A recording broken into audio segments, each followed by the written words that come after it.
Malgré tout le mal que l'industrialisation a pu faire à notre planète, la vie foisonne encore sur la Terre. Selon les estimations, les chercheurs parlent de 5 à 8 millions d'espèces animales, sans compter les centaines de milliers d'espèces végétales. Et la vie prend les formes les plus variées et les plus étonnantes.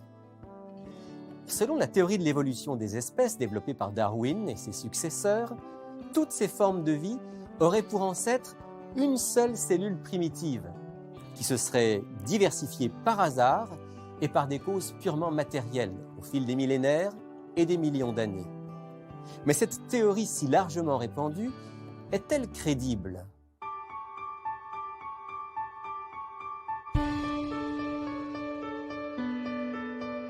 Il est écrit, une émission présentée par Rémi Ballet.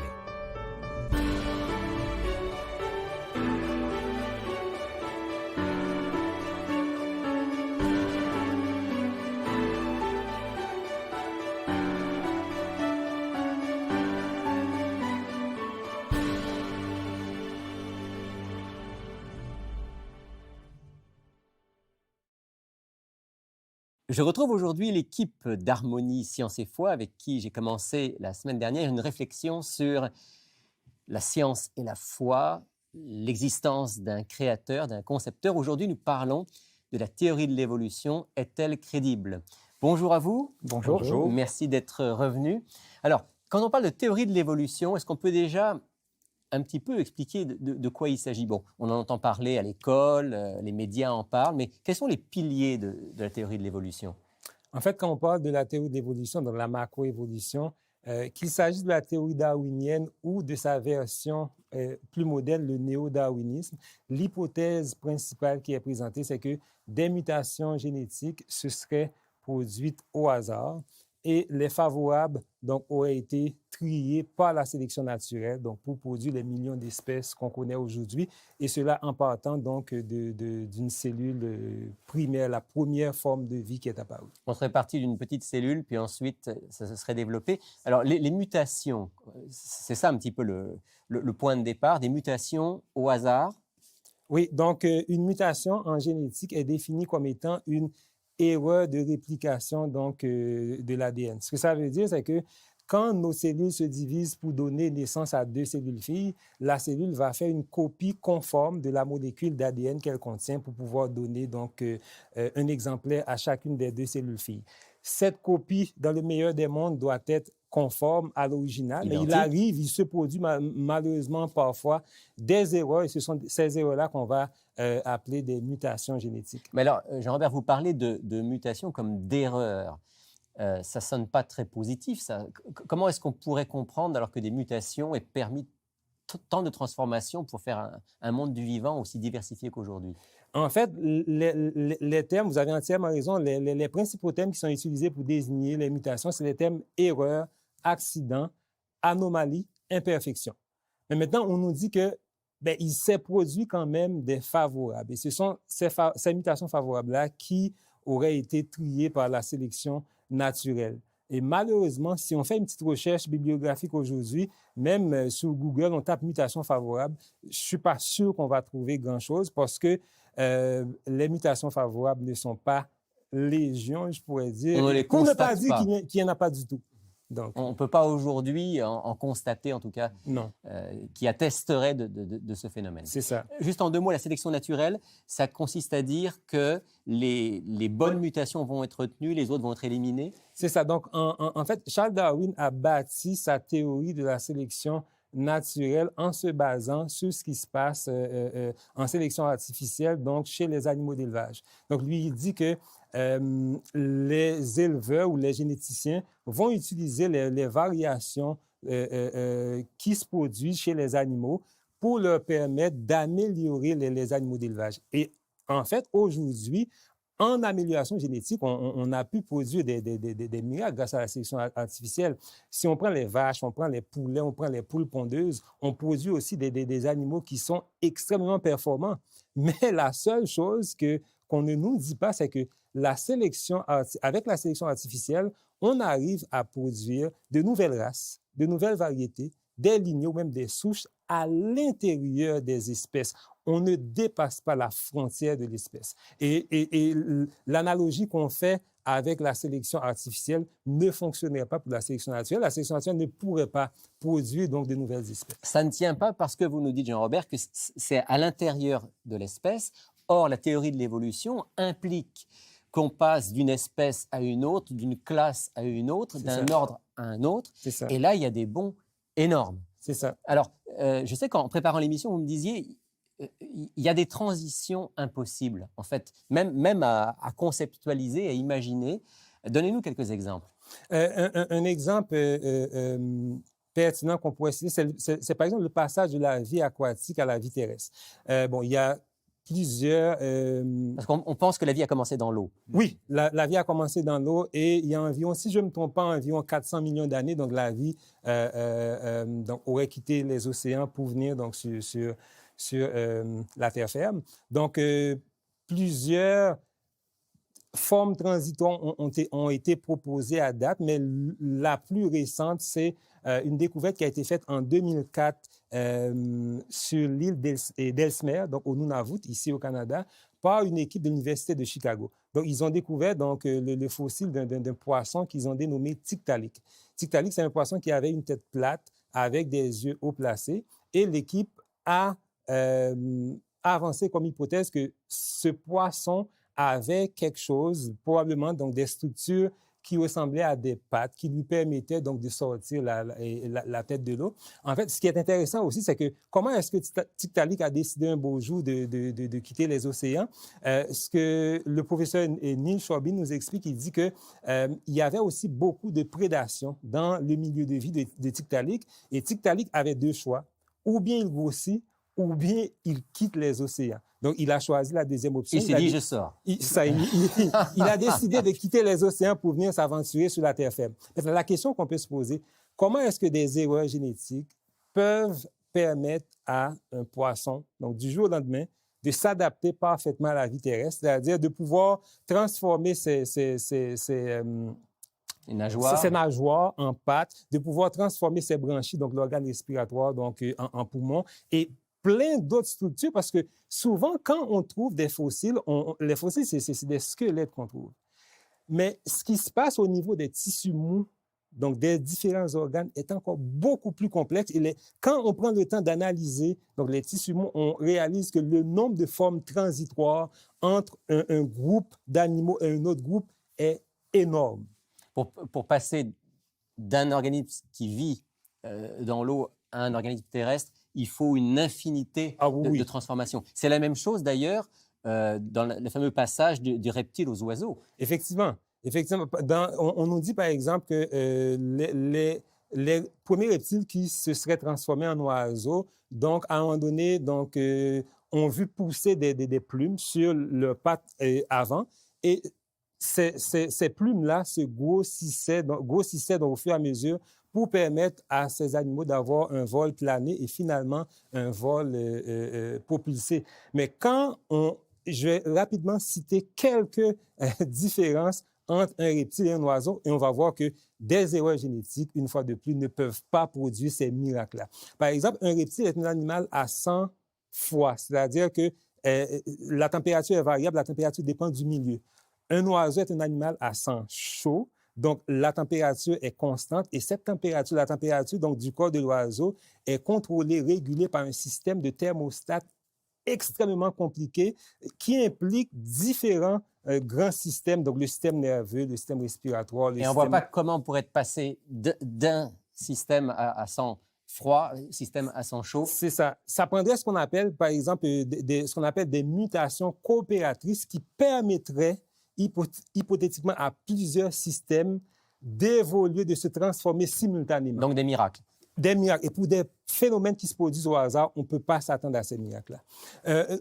Autre point aussi qui distingue, par exemple, les oiseaux des reptiles, les oiseaux ont une anatomie qui est vraiment adaptée au vol. Ils ont un squelette qui est rigide. Ils ont aussi ce qu'on appelle des os pneumatisés, donc des os creux, ce qui allège un peu le squelette. Il y a les plumes aussi, donc on n'aura pas le temps donc, pour entrer dans les détails.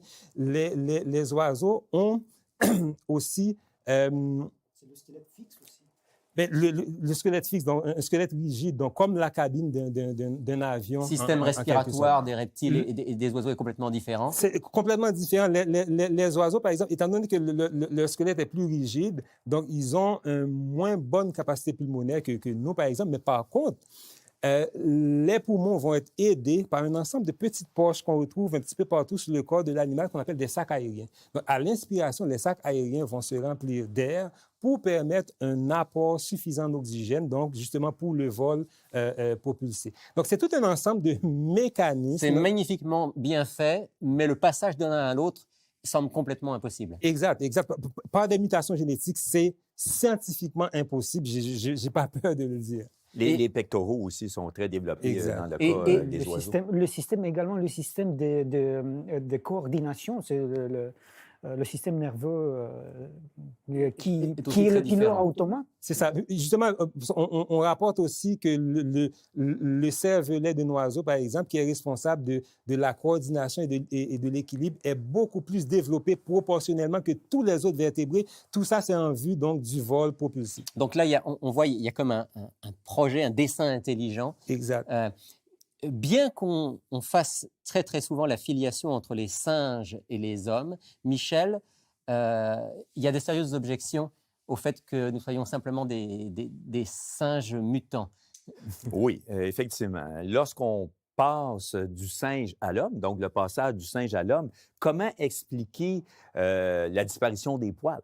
Comment expliquer le redressement de la colonne, l'élargissement de la boîte crânienne pour emmagasiner un cerveau 20 fois plus volumineux avec 100 milliards de neurones par rapport à 5 milliards de neurones chez le chimpanzé?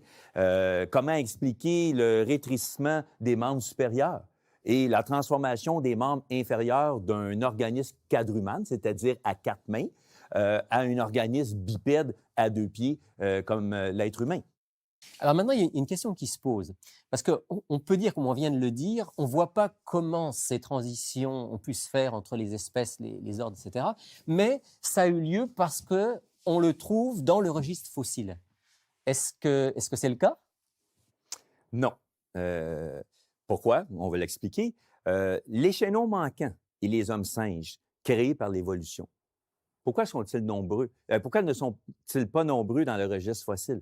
Alors que des squelettes entiers de dinosaures qui ont disparu de la surface de la Terre il y a 65 millions d'années, selon l'évolution, sont bien présents dans les musées. Ceux de l'homme, dont l'évolution remonterait à 10 millions d'années seulement, manquent toujours à l'appel.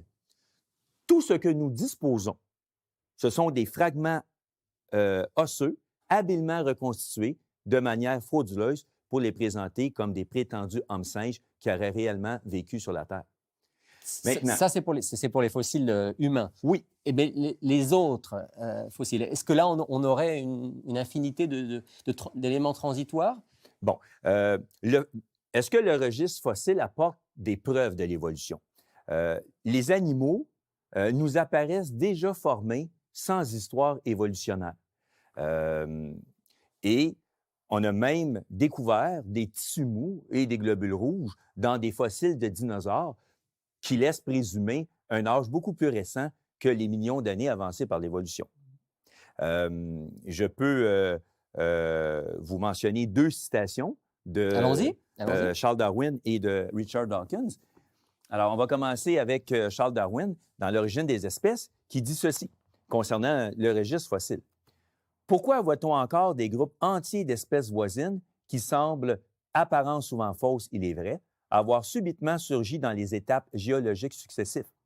Je ne puis répondre à ces questions et objections qu'en admettant que les archives géologiques sont bien plus incomplètes que les géologues ne l'admettent généralement. Le nombre d'échantillons que renferment tous nos musées est absolument nul comparé aux innombrables générations d'espèces qui ont certainement existé. Et on se rend compte que 150 ans plus tard, c'est toujours le cas aujourd'hui. Vous la constatation de Darwin qu'on n'avait pas les chaînons manquants dans le registre fossile, 150 ans plus tard, c'est toujours la même constatation. Les chaînons manquants sont toujours manquants. Ils sont toujours manquants.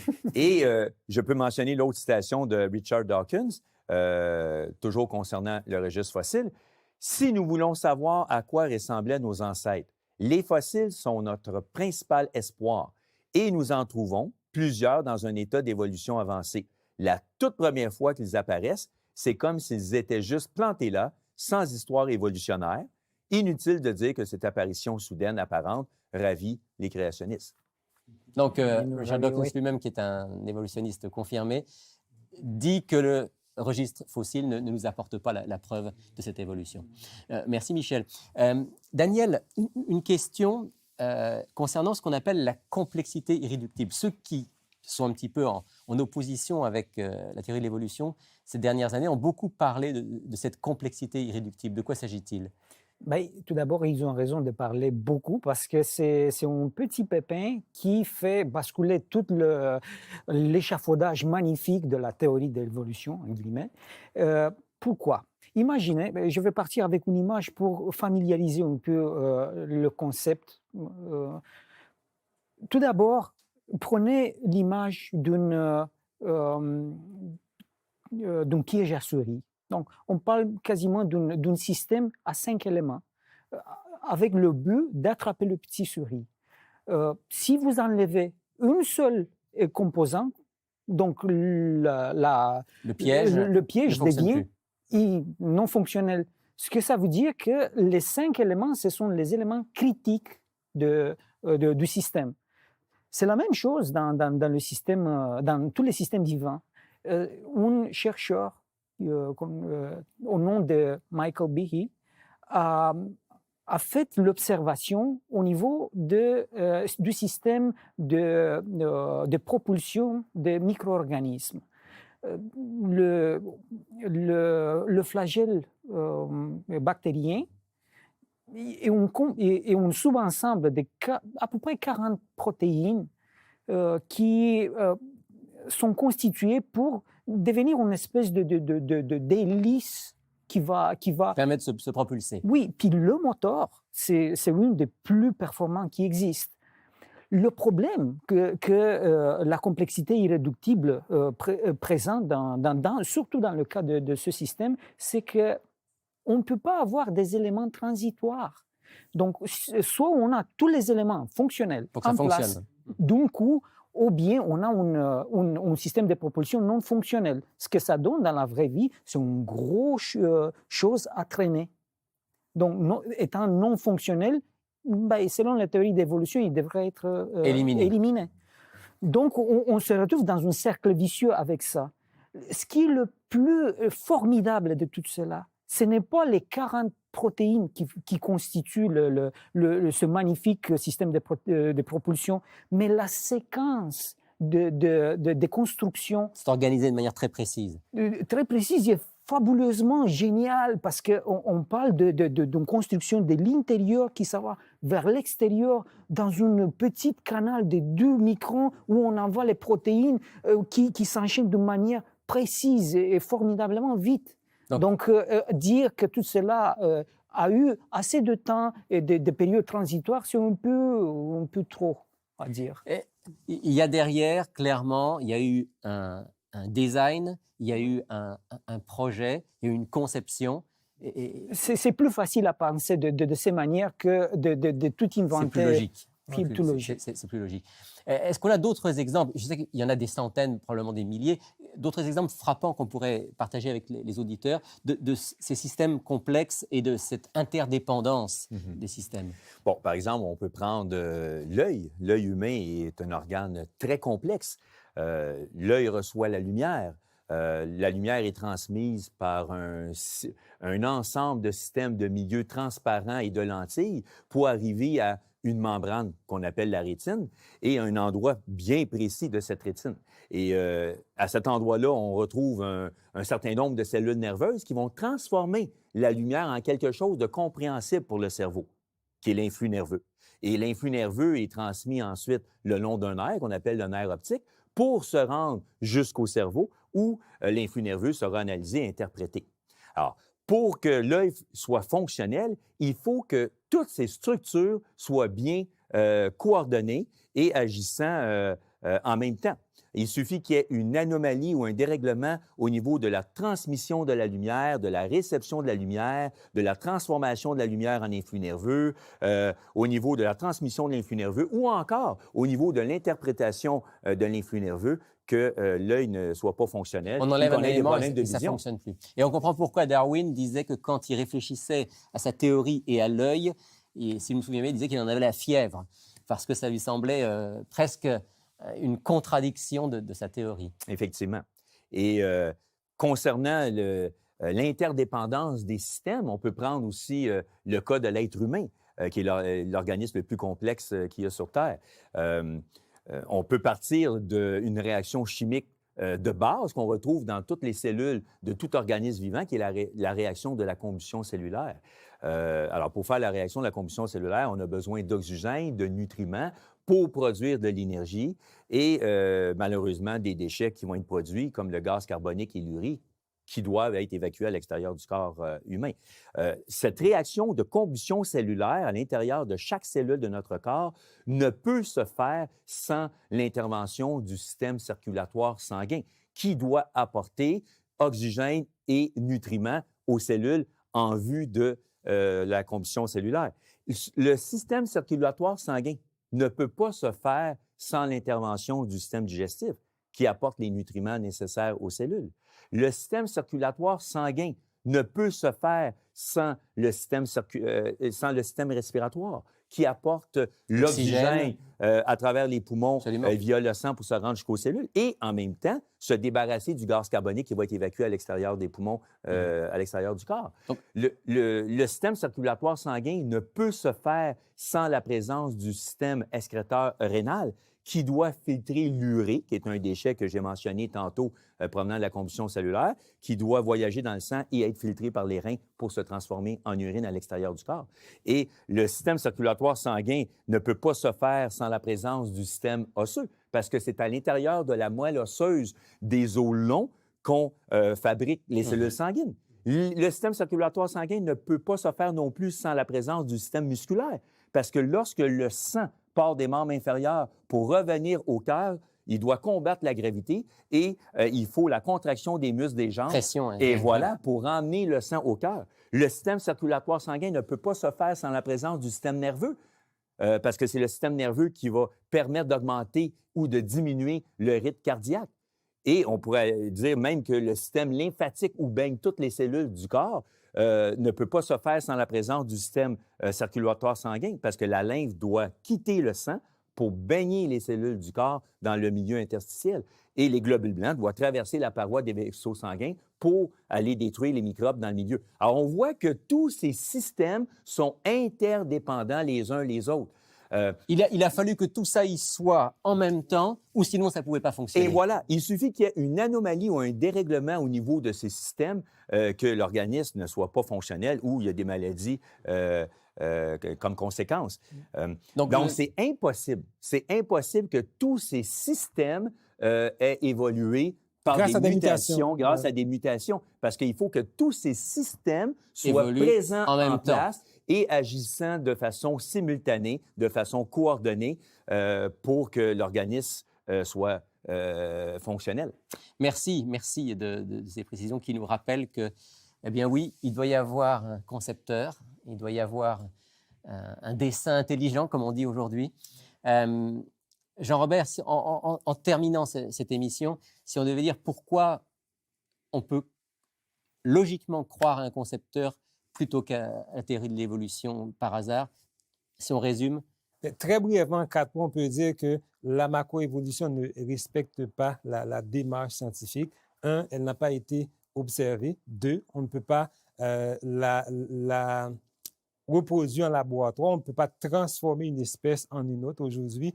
3, les mécanismes proposés ne fonctionnent pas. On a vu que des mutations génétiques qui sont des erreurs ne peuvent pas nous permettre, par exemple, de passer d'une espèce à une autre. Et finalement, le registre fossile, comme on l'a vu avec mon collègue Michel, le registre fossile, malheureusement, n'apporte pas ces formes transitoires donc, qui sont nécessaires donc, à la théorie de l'évolution.